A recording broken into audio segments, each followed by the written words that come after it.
नमस्कार अंकल। नमस्कार नमस्कार। जैसा आपका नाम बता दीजिए हमारे दर्शकों को। मेरा नाम नेतराम रावत है। मैं बैंक ऑफ बड़ौदा से चीफ मैनेजर से रिटायर हूँ। अच्छा। और पिछले रिटायरमेंट के बाद अपने गांव में ही रह रहा हूँ।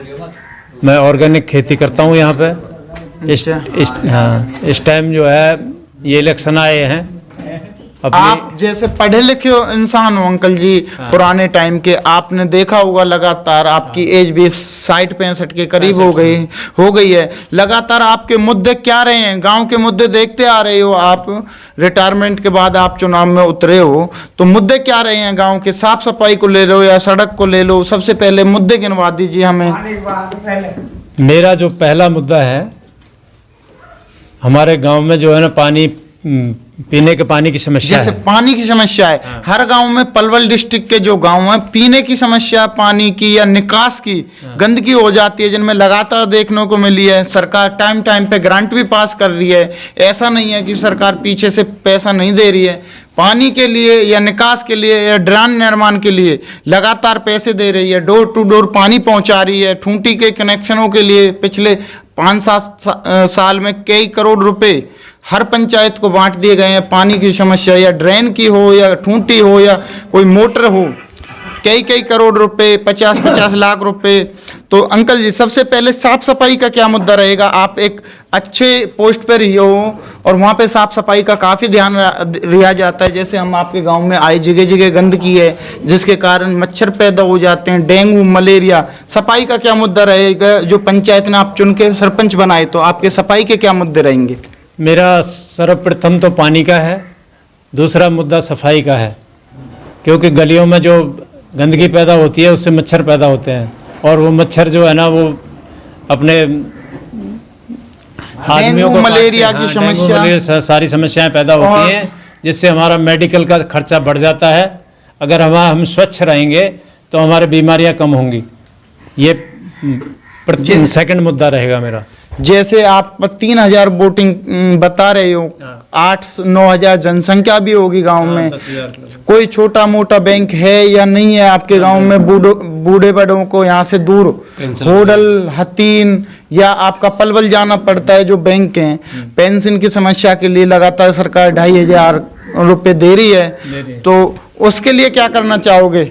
यहाँ पे जो है ना, मेरा पहले से ही विचार है कि एक हमारे बीसी होते हैं बैंकों में, क्योंकि मैं बैंक से रिलेटेड हूँ, तो मुझे ये बैंकिंग का पूरा ज्ञान है कि कौन सी बैंकिंग की और सरकार की योजनाएं हैं, जो जैसे बीमा योजना है, जो लोगों को पता ही नहीं है यहाँ पे।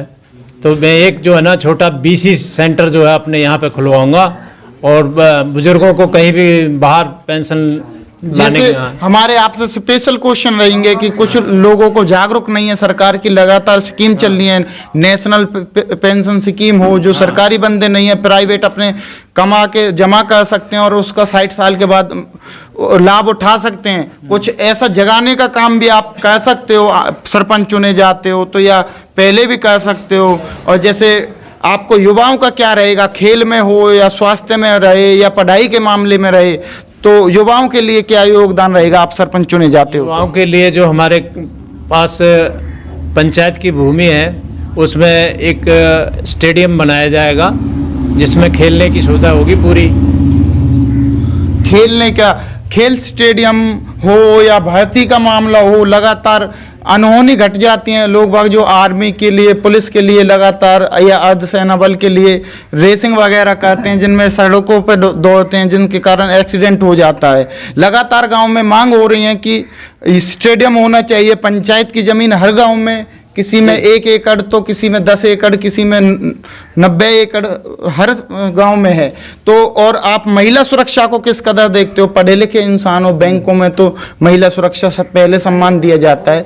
सुरक्षा हो या स्वास्थ्य को लेके हो या आंगनवाड़ी हो, कोई योजना हो, सरकार की तरफ से टाइम टाइम पे योजना दी जाती है, सिलाई सेंटर हो या आंगनवाड़ी की हो या कोई बीपीएल हो, जो महिलाओं के लिए, कुछ ऐसी भी महिलाएं गांव में विधवा हो जाती हैं जिनके कारण उनका लालन पोषण के लिए स्कीम सरकार चलाती है, उनको किस कदर देखोगे?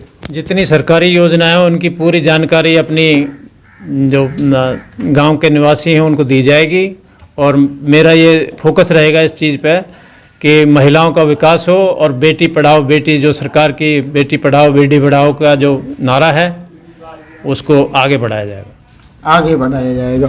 तो लगातार देखने को मिल रहा है, कैमरा हो, खेल स्टेडियम हो, पशुओं का अस्पताल हो, तो कोई पशुओं का अस्पताल है अंकल जी गांव में? यहाँ है अस्पताल, लेकिन उसकी हालत बड़ी जर्जर है और उस पर भी उसकी बिल्डिंग भी बनी हुई है, लेकिन उसमें बहुत अधूरा काम है।